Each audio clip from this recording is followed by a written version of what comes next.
Scholastic came to me with the premise for Spirit Animals. They wanted 4 main characters. They wanted a world where kids and animals can bond and become lifelong partners and go on adventures together.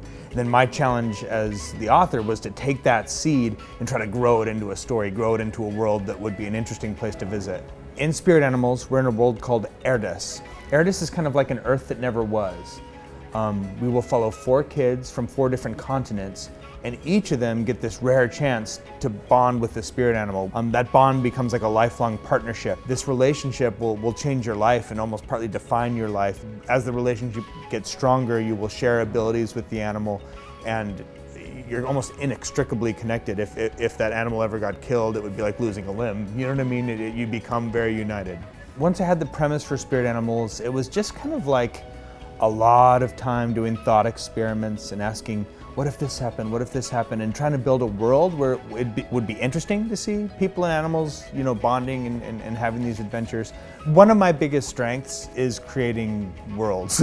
and that's, I think, comes from, I just love fantasy. I love the worlds that when I crossed into Narnia as a kid, that's what proved to me that reading could be fun.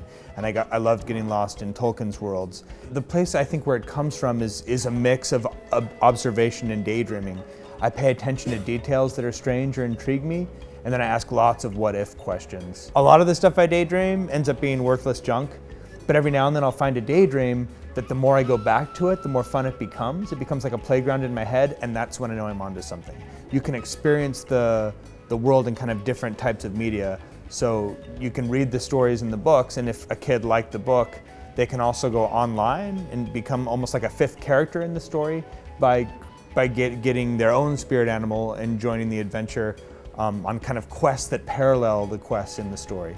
It was very interesting to come into this situation where I knew I was going to create an outline, I was going to build a world, I was going to write a novel, and then hand off that novel to 6 other authors to write the 6 other books. You know, all my other series I've done completely on my own.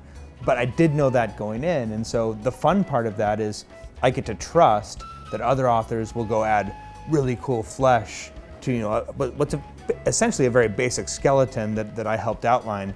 They'll bring it to life, and they'll bring their strengths into each book that they write. And so for me as a reader, I'm curious to see how they bring these future books in the series to life.